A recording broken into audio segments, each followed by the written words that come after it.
রাজনৈতিক পট পরিবর্তনের ৫ মাসের মাথায় অবশেষে উন্নত চিকিৎসার জন্য মঙ্গলবার রাতে বিদেশ যাচ্ছেন সাবেক প্রধানমন্ত্রী ও বিএনপি চেয়ারপারসন বেগম খালেদা জিয়া। প্রাথমিক পরিকল্পনায় লন্ডন হয়ে যুক্তরাষ্ট্র যাওয়ার কথা বলা হলেও শেষ পর্যন্ত যুক্তরাজ্যের হাসপাতালেই চিকিৎসা নেয়ার সিদ্ধান্ত চূড়ান্ত হয়েছে তার।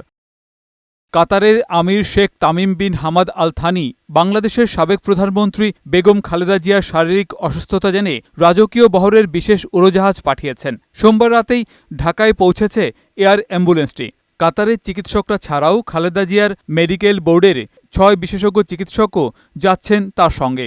যাচ্ছেন ছোট ছেলের স্ত্রী শর্মিলা রহমান সহ বেগম জিয়ার ব্যক্তিগত কর্মকর্তা কর্মচারীদের কয়েকজন।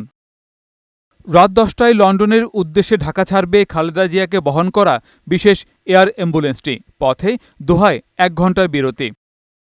প্রায় ৭ বছর পর দেখা হতে চলেছে মা ও ছেলের। হিথ্রো আন্তর্জাতিক বিমানবন্দরে বেগম জিয়াকে স্বাগত জানাবেন বড় ছেলে তারেক রহমান। সেখানে লন্ডন ক্লিনিক নামে বিশেষায়িত হাসপাতালে তার চিকিৎসার প্রস্তুতি সম্পন্ন।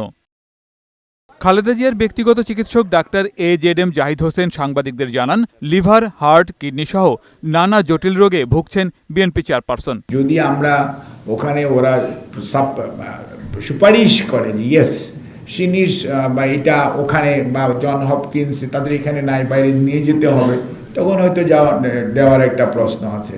আর সুস্থ থাকলেই ফেরার সময় বা কোনো এক সময় আল্লাহ রাব্বুল আলামিন যদি ইনশাআল্লাহ ওনার কপালে ওনার কবুল করে যে yes madam will be able to perform উমরা ইনশাআল্লাহ, ডেফিনেটলি উনি সেটা করবেন।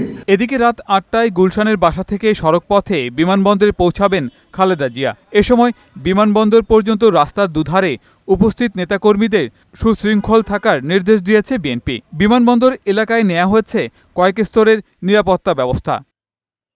গোলাম মোর্শেদ, বৈশাখী সংবাদ, ঢাকা।